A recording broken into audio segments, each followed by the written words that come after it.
योगेंद्र सिंह जी, नैनीताल से। राधे राधे महाराज जी। महाराज जी, आपके श्री मुख से सुना है कि प्रेम भक्ति में मैं भी नहीं रह जाता, तू ही रह जाता है। महाराज जी, मैं ये जानना चाहता हूं कि जब भगवत प्राप्त महापुरुष रुदन करते हैं तो रुदन करने वाला कौन होता है उस समय? उसको खुद पता नहीं होता, उसको खुद पता। मैं रुदन कर रहा हूं ऐसी स्मृति नहीं होती, बस रुदन हो रहा है। अब इस प्रेम पहेली को बौद्धिक स्तर से नहीं समझ सकते। राधे तू मुख चंद्र चकोरे नैना, अति आरति अनुरागी लंपट, भूल गई गति पलहु लगे ना। राधे तू मुख चंद्र चकोरे नैना, अरबरात मिलवे को निस दिन, मिले ही रहत निस दिन, मनो कबहु मिले ना। भगवत रसिक रसिक की बातें रसिक बिना को समझ सके ना। अहम जब प्रभु में लीन हो जाता है तब प्रेम का प्रादुर्भाव होता है। या ब्रह्मबोध या प्रेम दोनों अहम शून्य हृदय पर ही जागृत होते हैं। शुद्ध अहम वो ब्रह्मबोध, मलिन अहम अंतःकरण का ये जब लय हो जाता है, ब्रह्म नहीं, माया नहीं, नहीं जीव नहीं काल, अपनी हु सुधि ना रही, एक रहे नंदलाल। अपनी हु सुधि ना रही, मैं रुदन कर रहा हूं, ये बाद में भान होता है। उस समय तो केवल प्रभु रहते हैं, प्रभु का रूप, प्रभु का प्यार, प्रभु का चिंतन उस समय रहता है। अब वो स्थिति अनिर्वचनीय है, इसलिए वाणी के द्वारा उसका पूर्ण प्रवचन नहीं हो सकता। प्रेम अनिर्वचनीयम है, इसलिए वो स्थिति प्राप्त ही स्थिति को समझ सकता है। आपको ऐसा कुछ अनुमान से बता सकते हैं, जैसे गाढ़ निद्रा, कोई भान है आपको? ऐसे जागृत में, ऐसे जागृत में स्थिति रहती है।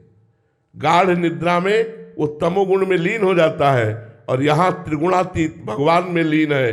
लेकिन गाढ़ निद्रा में जैसे कोई संकल्प विकल्प नहीं, मैं सो रहा हूं ऐसा चिंतन भी नहीं, ऐसे मैं रो रहा हूं ऐसा चिंतन भी नहीं, और रुदन हो रहा है।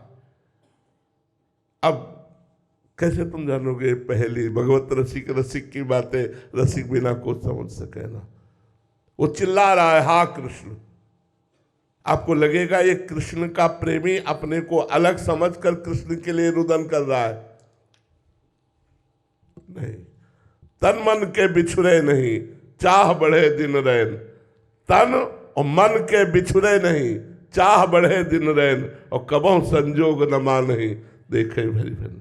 अरबरात मिलवे को निस दिन मिले ही रहत, और फिर मनो कबों मिले ना। कैसे समझोगे? इसलिए भजन करो।